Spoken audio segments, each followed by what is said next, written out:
अब जब मेरे पास एक कस्टमर आता है जिसे अपने लैपटॉप की रिफ़्रेश करानी होती है और उसे विंडोज़ के ऑप्शन चाहिए होते हैं, तो वो कहता है कि यार एक को डेल का दो, एक HP का दो और एक लेनोवो का दो, और तीनों को जाके बोलो कि मैं ये तीनों ऑप्शंस देख रहा हूँ, तो जो सबसे ज़्यादा अच्छी प्राइस मुझे आगे फॉरवर्ड करेगा डील उसके पास जाएगी।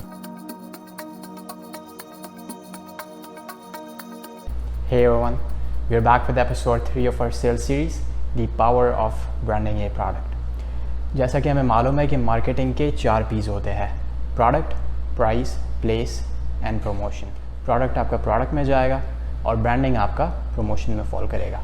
बेसिकली मार्केटिंग अलाउ करती है कि लोग आपके प्रोडक्ट को जाने, जिसकी वजह से आपकी सेल्स बढ़ती है, and that's how it's linked to our sales series. अच्छा, मैंने आपको पहले ही बताया है कि I work in IT sales and IT reselling business is not easy, क्योंकि अगर तो आप सेम OEM बेच रहे हो, so conversations would a lot of time come down to price, कि कस्टमर को सबसे अच्छी प्राइस कौन सा रीसेलर देता है, कस्टमर उसके पास जाएगा। तो इस वजह से इट्स वेरी इंपॉर्टेंट कि आप अपने आप को डिफ्रेंशिएट करना सीखिए अपने कंपैटिटर से, क्योंकि ये अलाउ करता है कि A, आप अपने कस्टमर को अक्वायर करोगे, और B, आप उसे कितने मार्जिन पर अक्वायर करोगे। क्योंकि अगर कस्टमर के दिमाग में परसेप्शन है कि reseller A is better than reseller B, तो उसे ज़्यादा प्राइस देने को तैयार होगा। अच्छा, I will give you an example जिससे आपको अच्छे से समझ में आ जाए। मान लो आपको शलवार कमीज़ चाहिए और आपके पास 2 ऑप्शन है, या तो आप जुनैद जिम से जाके वो शलवार कमीज़ खरीद लें, या तो आप एक लोकल स्टोर से जाके खरीद लें।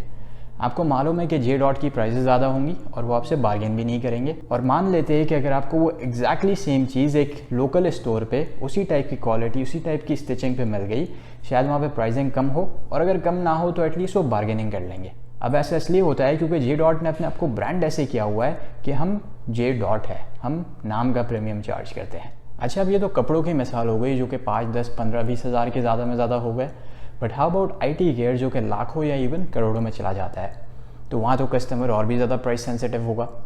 एक एप्पल की मिसाल देता हूँ।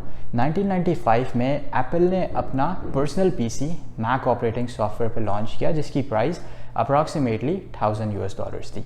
उसी साल के अंदर माइक्रोसॉफ्ट ने एप्पल के ऑपरेटिंग सॉफ्टवेयर को कॉपी करके अपना विंडोज़ ऑपरेटिंग सॉफ्टवेयर निकाला, जिसकी मदद से कंपनीज लाइक डेल और IBM ने $400-500 के अंदर उसी टाइप के पर्सनल PCs बनाना स्टार्ट कर दिए। हाँ, उनकी क्वालिटी थोड़ी सी हल्की थी, बट 40 से 50% का डिस्काउंट बहुत ज़्यादा होता है।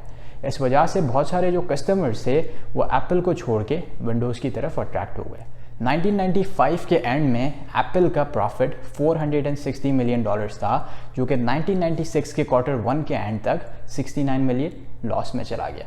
अब एप्पल चाहता तो अपनी क्वालिटी को कॉम्प्रोमाइज़ करके अपनी प्राइस भी गिरा सकता था, मगर उन्होंने ऐसा नहीं किया। उन्होंने अपने प्रोडक्ट और उसकी ब्रांडिंग पे काम किया। उस वक्त तक इंडस्ट्री का नॉर्म ये होता था कि कंप्यूटर्स स्टैंडर्डाइज पैटर्न में बने हुए होते थे, यानी कि हर कंप्यूटर में एक स्पेसिफिक रैम, SSD और प्रोसेसर लगा हुआ होता था, और डीलर्स आते थे और अपनी अपनी बेस रिक्वायरमेंट के हिसाब से जो स्पेसिफिकेशंस मैच होती थी वो यूनिट्स ले लेते थे। फिर एप्पल ने इसके बाद कस्टम कंप्यूटर्स को इंट्रोड्यूस किया, यानी कि instead of picking standard computers of the shelf, उन्होंने अपने कस्टमर से कहा कि आप आके अपनी इंडिविजुअल रिक्वायरमेंट्स बताएं, उसके बाद हम ये PCs प्रोडक्शन में भेजेंगे, और फाइनल रिजल्ट जो होगा वो एक कस्टम कंप्यूटर आपकी रिक्वायरमेंट के हिसाब से बनेगा।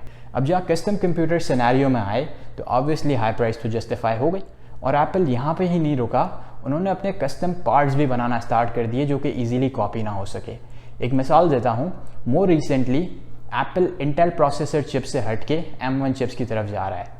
अगर आपके पास कोई विंडोज़ का लैपटॉप या डेस्कटॉप हो, इस टाइप का आपके पास पिक्चर होगी, यानी कि ये कंप्यूटर इंटेल प्रोसेसर पे चलता है। एप्पल ने कहा कि अब हम इंटेल से भी आहिस्ता आहिस्ता दूर होके हम अपनी M1 चिप्स बनाएंगे, जो कि इंटेल से भी ज़्यादा तेज़ है, और वो सिर्फ और सिर्फ हमारे एप्पल के गियर के साथ ही कंपैटिबल होगा। अब इसको दूसरा बंदा कॉपी क्या करेगा। अब जब मेरे पास एक कस्टमर आता है जिसे अपने लैपटॉप की रिफ़्रेश करानी होती है और उसे विंडोज़ के ऑप्शन चाहिए होते हैं, तो वो कहता है कि यार एक को डेल का दो, एक HP का दो और एक लेनोवो का दो, और तीनों को जाके बोलो कि मैं ये तीनों ऑप्शंस देख रहा हूँ, तो जो सबसे ज़्यादा अच्छी प्राइस मुझे आगे फॉरवर्ड करेगा डील उसके पास जाएगी। लेकिन जब उसे एप्पल के कंप्यूटर्स चाहिए होते हैं, वो चुपचाप जो भी इस्टेब्लिश प्राइस होती है वो ले लेता है, क्योंकि उसे मालूम है कि एप्पल का तो कोई कंपैटिटर ही नहीं है। तो अगर कंपेयर करेगा तो किससे कंपेयर करेगा। Alright, now let's talk about what I do at work to enhance my brand and win more business. मैं अपने कस्टमर से कहता हूँ कि मैं बहुत ज़्यादा हार्ड वर्किंग हूँ। एक आम बंदा 8 घंटे दिन में काम करता है, मैं 10 से 12 घंटे काम करता हूँ। Which means there are chances कि अगर आपको आफ्टर वर्क आवर्स भी सपोर्ट चाहिए हो, मैं मोस्टली अवेलेबल हूँगा। सेकेंडली, मैं उनसे कहता हूँ कि मैं पूरा कनाडा काम करने के बजाय सिर्फ स्पेसिफिक प्रोविंस पे ही काम करता हूँ जहाँ पे आपका बिजनेस रेजाइड करता है, और उसके अंदर भी मैं डिफरेंट टाइप ऑफ बिजनेसेस को टारगेट करने के बजाय स्पेसिफिक नीश के साथ काम करता हूँ। यानी कि अगर आपका कंस्ट्रक्शन का बिजनेस है तो मैं और भी कंस्ट्रक्शन कंपनीज के साथ काम कर रहा हूँ। इसका मतलब ये है कि मुझे पता है कि दूसरी कंस्ट्रक्शन की कंपनीज किस टाइप की टेक्नोलॉजी यूज़ कर रही है, और मैं आपको बता सकता हूँ और उस हिसाब से सॉल्यूशन रेकमेंड कर सकता हूँ ताकि आपका business from a technological perspective outdated ना रह जाए। तो बेसिकली मैं अपनी क्वालिटेटिव एबिलिटीज़ को कस्टमर की प्रॉब्लम या उनकी रिक्वायरमेंट के साथ लिंक करता हुआ अपने आप को पिच करता हूँ। और at the end of the day हर किसी की बेस रिक्वायरमेंट सेम होती है। हर किसी को हार्ड वर्किंग पर्सन चाहिए, हर किसी को अकाउंटेबल बंदा चाहिए, हर किसी को नॉलेजेबल शख्स चाहिए, और मैं उन्हें बताता हूँ कि मैं किस तरीके से वो शख्स हूँ जिनको वो अब तक ढूंढ रहे थे। And you know what is the best part, कि आप भी अपनी रिस्पेक्टिव पोजीशंस में ऐसा कर सकते हो। मैंने बहुत बार स्टूडेंट्स को देखा है कि उन्हें इंटर्नशिप चाहिए होती है या फुल टाइम जॉब चाहिए होती है, वो स्ट्रेस आउट हो रहे होते हैं कि हमें कैसे वो काम या वो जॉब मिलेगी जो उन्हें करनी है। और ऑनेस्टली मैं भी पहले बहुत स्ट्रेस्ड आउट होता था, बट अब जाके रियलाइज़ होता है कि it's not that difficult as it seems to be. Think from the perspective of the hiring manager. उसे एक लाइक शख्स चाहिए जो काम को अच्छे से कर ले, क्योंकि खुदा ना खास्ता अगर जिस बंदे को उसने रखा वो काम नहीं कर सका या छोड़ के चला गया तो बात क्या फैलेगी, that hiring manager does not have an I for talent.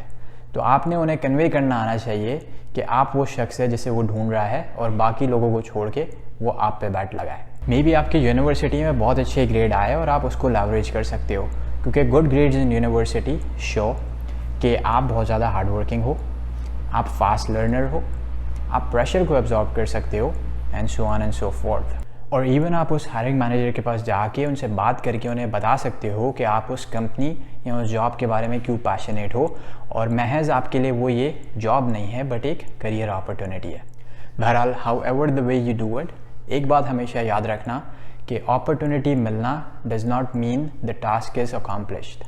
वो जो सिर्फ एक स्टार्टिंग पॉइंट होता है, क्योंकि इसके बाद आपको अपने आप पे मज़ीद काम करना है, अपने ब्रांड को मज़ीद ग्रो करना है, क्योंकि अगर नहीं करोगे तो अपॉर्चुनिटी आपसे हट के किसी और को मिल जाएगी।